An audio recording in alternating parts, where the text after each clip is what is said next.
और भागवत में स्वयं कह रहे हैं विरक्तस्या इंद्रियार्थेषु प्रशांतात्मा जितेंद्रिया। भगवान उसी व्यक्ति को हृदय से लगाते हैं जो मन से प्रसन्न है। मन से तो वही व्यक्ति प्रसन्न रहेगा जिसको कोई लेना देना नहीं। अब सुदामा जी को संसार से कोई लेना देना नहीं है। वर्णन आता है कि कभी कभी सुदामा जी भिक्षा मांगने जब जाते थे तो 2 घरों में 3-4 घर से ज्यादा 5वें घर में नहीं जाते थे। नियम था अगर 2-3 घर में मिल गया तो ये नहीं कि इसके घर नहीं मिला तो चौथे घर 5वें, नहीं। कभी कभी ऐसा होता था कि चारों घरों में भोजन नहीं मिलती थी भिक्षा। सुदामा जी तब भी प्रसन्न होकर के अपना जीवन यापन कर रहे हैं। ध्यान देना, दरिद्रयास्तु संतुष्टो। दरिद्र कौन होता है? जो व्यक्ति असंतोषी होता है,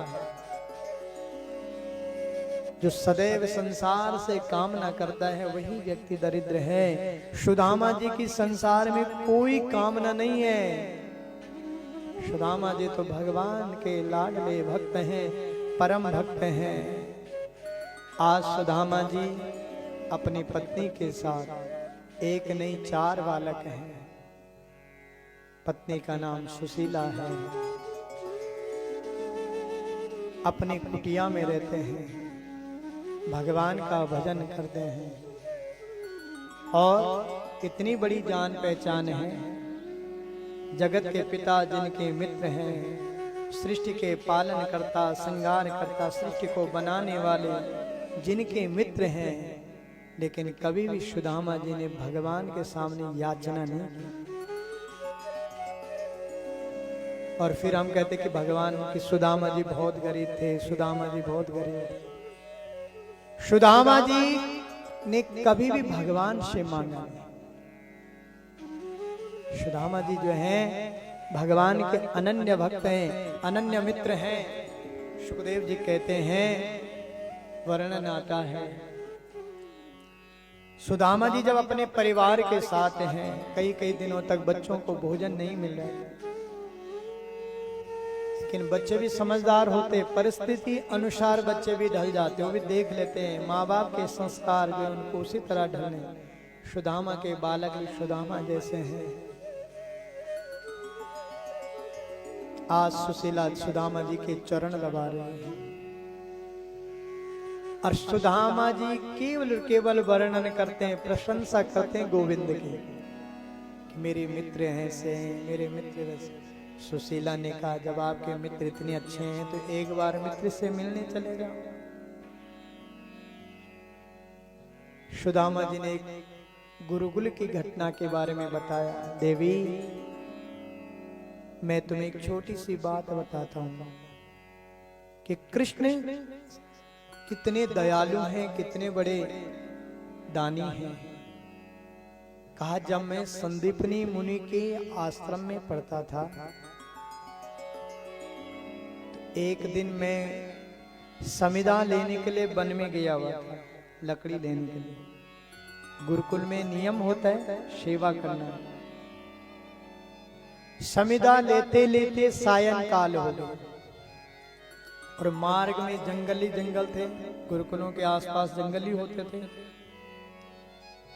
तो रात्रि का समय सायंकाल हो गया है और मैंने समिधा का बंडल, लकड़ियों का बंडल बना करके जैसे मैं जंगलों से निकल रहा था, उसी समय मेरे पांव के अंदर जो है तलवे के नीचे बहुत मोटा सा कांटा चुभ गया।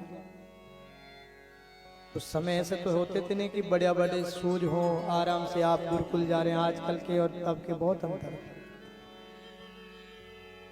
और जब मैं रात्रि का समय होने वाला है, पांव में कांटा चुभ गया, बहुत दर्द हो रहा था। इतना मोटा कांटा अंदर चला गया था। मैंने बहुत प्रयास किया, कांटा निकला है तो टूट गया, लेकिन आधा अंदर ही फंस गया। मेरे चरणों से रक्त बहने लगा। मैं दर्द के मारे बहुत परेशान था। उसी समय रथ पर 2 भव्य पुरुष आए। उसी समय द्वारिकाधीश आए उस समय भगवान गुरुकुल में जा रहे थे पढ़ने के लिए,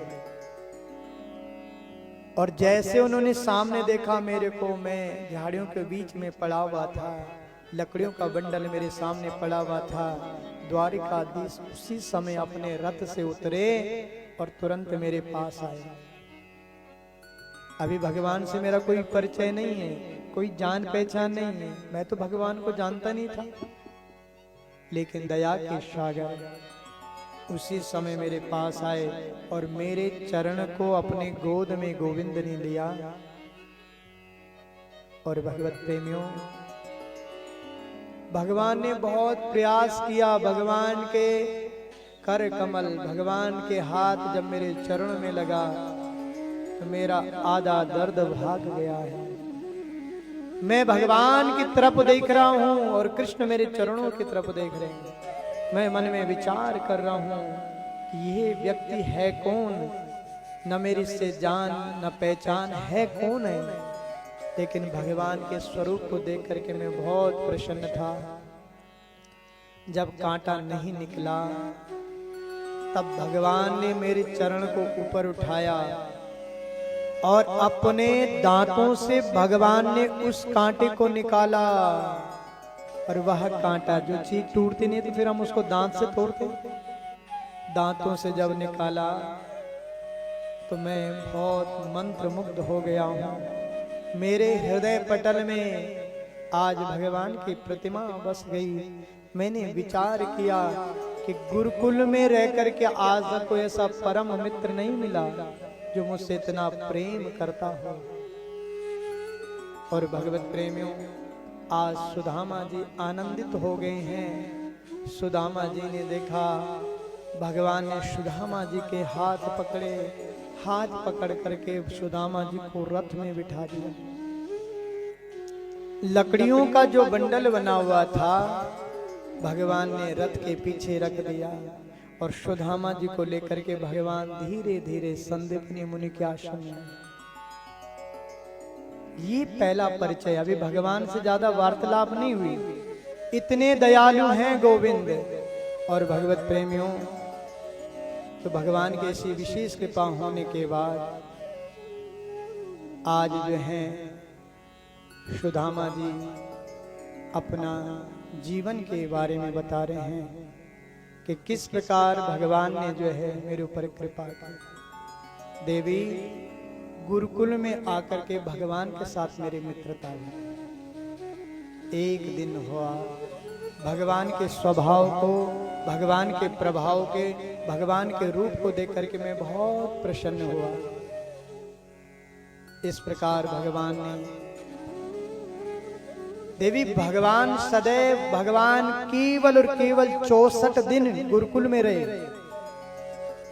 और गुरुकुल में भगवान तो वैसे वेद जिनका वर्णन करते, फिर भी भगवान वेद अध्ययन करने जा रहे हैं। गुरुकुल में भगवान केवल केवल मेरे साथ में बैठते थे। देखो, जब संदीपनी मुनि हमें वेद पढ़ाते थे, अगले दिन गुरुदेव कहते थे, सुदामा आज यह मंत्र याद हुआ कि नहीं हुआ? मैं कहता था, गुरुजी मुझे मंत्र याद नहीं हुआ है। और जब भगवान की बारी आती थी, भगवान कहते थे, कृष्ण बताओ तुम्हें मंत्र याद हुआ कि नहीं? तो गोविंद कहते थे, गुरुदेव मुझे भी मंत्र याद है। आज के मित्र की तरह नहीं कि कंपटीशन की, इसको मैंने, बस मैं आगे हूं। ये सच्ची मित्रता है। वैसे तो भगवान वेदों के ज्ञाता हैं, लेकिन मेरे को कहीं दुख ना हो, गुरुजी के सामने कहते थे, गुरुदेव मुझे भी मंत्र याद नहीं। देवी क्या बताऊं, जब हम जंगलों में जाते थे, वनों में जाते थे, समिधा लेने जाते थे, तो गुरु माता हमें चना देती थी। आज भी गुरुकुल में चना मिलता है, भुने हुए चने मिलते थे, और मैं खाने का बड़ा शौकीन था। और सुदामा जी कह रहे, थोड़ा थोड़ा चना गुरु माता हमारी पोटली में बांध देती थी कि जब वन में जाओगे, भूख लगेगी तो बीच में खा लेना।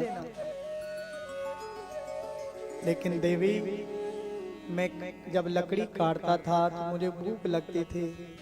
भगवान कहते थे, सुदामा जी और चने ले लो। और अपने भाग का भी भगवान मुझे दे देते थे, इतने दयालु थे। देवी, जब भगवान के 64 दिन पूरे हुए, सदैव नारायण मेरे साथ रहे। 64 दिन मेरे जीवन के सबसे अमूल्य दिन हैं। और जब नारायण आज अपनी विद्या को पूर्ण प्राप्त करके जाने लगे, गुरुदेव के चरणों में प्रणाम करके जाने लगे, तो मैं आज भगवान को छोड़ने के लिए बीच मार्ग में आया, क्योंकि भगवान मेरे अनन्य मित्र हैं। तो मैंने गोविंद के चरण पकड़ लिए और मैंने कहा, गोविंद, आज आप मुझे छोड़ करके जा रहे हैं, लेकिन भगवान, कहाँ आप द्वारिकाधीश, मथुरा के राजा, और कहाँ मैं एक निम्न ब्राह्मण। भगवान, आपने मुझे बहुत प्रेम दिया है, यही प्रेम सदैव बना रहे, आपके प्रति मेरी मित्रता भाव बना रहे। भगवान तुरंत रथ से उतरे और मेरे को हृदय से लगाया। गोविंद ने कहा, सुदामा जी, मैं आपको वचन देता हूं, मैं जब तक इस धरातल पे रहूंगा सदैव आपको मित्र बना करके रहूंगा। सुदामा जी, आप मेरे सच्चे मित्र हैं, मेरे हृदय में तुम्हारा वास रहेगा। और आज भगवान ने सुदामा जी को हृदय से लगाया और वचन दिया कि तुम मेरे परम मित्र बने रहोगे, चाहे मैं द्वारिका का राजा बनूं, मथुरा का राजा बनूं, लेकिन जो मैंने तुम्हें वचन दे दिया, या वचन का पालन मैं सदैव करता रहूंगा। और देवी, भगवान इस प्रकार मथुरा नगरी में चले गए। समय व्यतीत हो गया, धीरे धीरे उम्र बढ़ती गई। आज भगवान द्वारिका के राजा बन गए हैं, लेकिन मैंने भगवान से बहुत शिक्षा ली है। अगर कृष्ण से प्रेम करना है तो हमारा प्रेम निष्काम होना चाहिए, जिसमें कोई कामना न हो, तब भगवान कृपा करते हैं। सुशीला ने कहा,